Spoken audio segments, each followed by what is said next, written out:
செயற்குழு உறுப்பினர்களும் அவர்களுக்கு அன்போடு என்றைக்கும் ஆதரவு தரக்கூடிய அனைத்து கட்சி பெருமக்கள், கட்சிகளுக்கு அப்பாற்பட்டிருக்கக்கூடிய இன்றைக்கு எங்களையெல்லாம் ஒரு இன்ப அதிர்ச்சியில இந்த கூட்டத்தை அதிர்ச்சியில ஆக்கியிருக்கிறார்.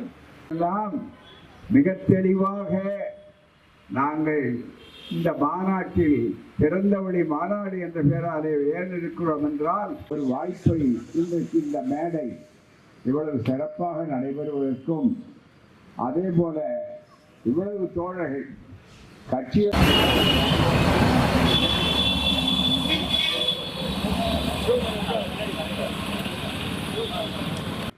எங்களுடைய எந்த கொம்பனும் இந்த இயக்கத்தை அழித்து விட முடியாது.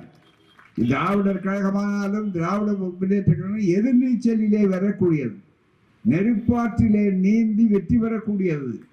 எரிமலைகளானாலும் அதை கண்டு அஞ்சாமல் அதை உணரக்கூடிய ஒரு வாய்ப்பு, எதிர்க்கக்கூடிய ஒரு துணிவு அன்றும் உண்டு, என்றும் உண்டு, என்றும் உண்டு, இன்றும் உண்டு. ஆகவேதான் இந்த பாதையை நீங்கள் புரிந்து கொள்ள வேண்டும் இளைஞர்கள் என்பதற்காகத்தான். நாடு அந்த நீட் தேர்வு எத்தனை பிள்ளைகள் கொடுமையாகியிருக்காங்க, எத்தனை பிள்ளைகள் 100 சாவுக்கு மேல ஆயிருக்கு. அனிதாவில் தொடங்கி எங்கள் பிள்ளைகளுடைய உயிர் எதிர்காலத்தில் டாக்டர் ஆகணும்னு நினைச்சா அது என்ன தேசிய குற்றமா? ஆனால் இன்றைய ஆட்சியிலே, காவி ஆட்சியிலே, மிகப்பெரிய அளவுக்கு RSS ஆட்சியிலே என்ன காரணம்? ஒரே ஒரு காரணம்தான் தோழர்களே, புரிந்து கொள்ளுங்கள், மனு தர்மம். இந்த மனு தர்மம் தான் இவ்வளவு கொடுமைகளுக்கு காரணம். சூத்திரனுக்கு எதை கொடுத்தாலும் கல்வியை கொடுக்க கூடாது. இதுதான் உங்க கொள்கை. அதை எதிர்த்து தானே இந்த இயக்கம். பெரியார் பிறந்திருக்காவிட்டால் இத்தனை பேர் படித்திருக்க முடியுமா? நாம இந்த மிகப்பெரிய இந்த இயக்கம் இல்லைன்னா பாதுகாப்பு இல்லை. எப்படி ஒரு ஊருக்கு காவல் நிலையம் முக்கியமோ, எப்படி நமக்கெல்லாம் காவல்துறை மிக முக்கியம், நம்மை பாதுகாப்பது முக்கியமோ, அதே மாதிரி தீயணைப்பு நிலையம் தீ அணைக்கிறது முக்கியமோ, அதுபோல மருத்துவமனை எப்படி முக்கியமோ, அதுபோல திராவிடர் கழகம் இருக்கிறது, அது ஒரு மருத்துவமனை. மூட நம்பிக்கைகள்லாம் ஜாதிக்கெல்லாம் அதே மாதிரி எங்கேயாவது ஜாதி கலவரமா, ஆணவ கொலையா கண்டிக்கக்கூடிய, எடுத்து சொல்லக்கூடிய ஒரு காவல்துறை. கருப்பு சட்டைக்காரன் காவலுக்கு கட்டிக்காரன்.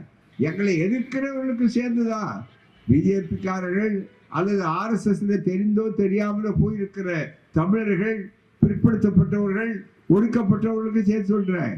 உங்க பிள்ளைகளுக்காகவும் சேர்த்து டாக்டர் ஆகணுங்கிறதுக்காக தான் நாங்க வேலை செய்யறோம். வெறும் எங்க கட்சிக்காரர்களுக்காக அல்ல. நன்றாக நினைத்து பார்க்க வேண்டும். சமஸ்கிருதம் படிக்கிறவங்க மட்டும்தான் மனு போட முடியும்னு சொன்னாங்க. சமஸ்கிருதத்தை பார்ப்பன உயர் ஜாதிக்காரர்கள் மட்டும்தான் படிக்கணும்னா அதுக்கு அர்த்தம் என்னங்க? சமஸ்கிருதம் படிக்கிறவங்க மட்டும்தான் மனு போட முடியும். சமஸ்கிருதம் தெரிஞ்சவன். சமஸ்கிருதத்தை எல்லாரும் படிக்கக்கூடாது, பார்ப்பனம் படிக்கணும் அப்படின்னா நான் பார்ப்பனம் மட்டும்தானே டாக்டர் ஆகணும் தானே அர்த்தம். இதை எதிர்த்து பெரியார் குரல் கொடுத்து நீதி கட்சி திராவிட ஆட்சி அன்னைக்கு கலைச்சது. இதுதான் இன்னைக்கு நடக்குது. இதுதான் இந்த மனு தர்மத்தை அரசியல் சட்டமாக்கணும்னு தான் அம்பேத்கர் போட்ட சட்டத்தை தூக்கி எறிந்து விட்டு அதை வரணுங்கிறது தான் இப்போ திட்டம். அடுத்து பல திட்டங்களை வச்சிருக்கிறாங்க பாராளுமன்றத்தில். மிக முக்கியமா அடுத்த திட்டம் அவங்களுக்கு என்னன்னா 2/3 மெஜாரிட்டி, 3/2 பக்கம் தங்களுக்கு வரணும்னு விரும்புறாங்க. அதுக்காக தான் தொகுதி வரையறை அதுன்னு ஒரு தந்திரங்களை உண்டாக்குறாங்க. அரசியல் சட்டத்திலேயே இதுக்கு இடம் கிடையாது.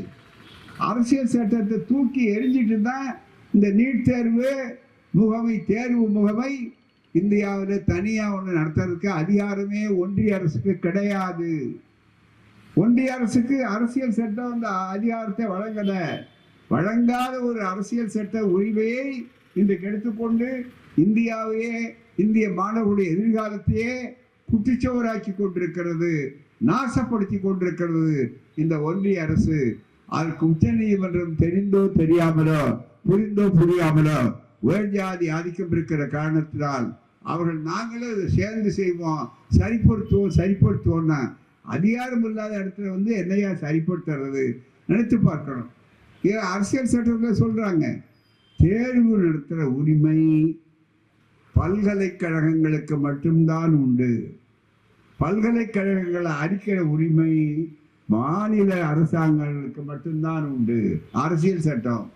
நான் வழக்கறிஞர்கள், இங்க வழக்கறிஞர் சட்டம் படித்தவர்கள் இருப்பீர்கள் பூராமே. ஆகவே அதையெல்லாம் தூக்கி எறிந்து விட்டு சட்டத்தை மதிக்கல, மக்களை மதிக்கல, மக்களுடைய உணர்வுகளை மதிக்கல, மாணவர்களை மதிக்கல. மாணவர்கள் அதனால தான் பண்ணாங்க.